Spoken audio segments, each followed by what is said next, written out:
Praise the lord. ದೇವರ ಅತಿ ಪರಿಶುದ್ಧ ನಾಮಕ್ಕೆ ಸ್ತೋತ್ರ ಉಂಟಾಗಲಿ. ನಿನ್ನೆಯ ದಿನದಲ್ಲಿ ನಿಮ್ಮ ಸಭೆಗೆ ಹೋಗಿ ದೇವರನ್ನು ಸ್ತುತಿಸಿ ಆರಾಧಿಸಿ ಪ್ರಾರ್ಥನೆ ಮಾಡಿ ಸತ್ಯವೇದವನ್ನು ಧ್ಯಾನ ಮಾಡಿ ಬಂದಿದ್ದಾರೆ ಎಂಬುದಾಗಿ ನಾನು ನಂಬುತ್ತೇನೆ.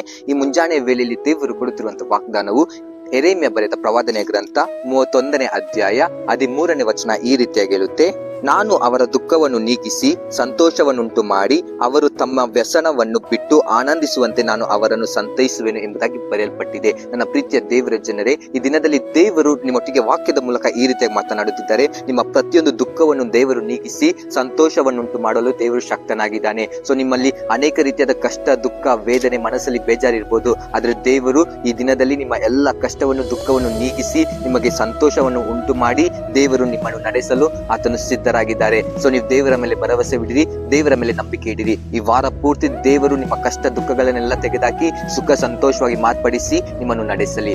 ದೇವರು ನಿಮ್ಮನ್ನು ಆಶೀರ್ವಾದ ಮಾಡಲಿ. God bless you.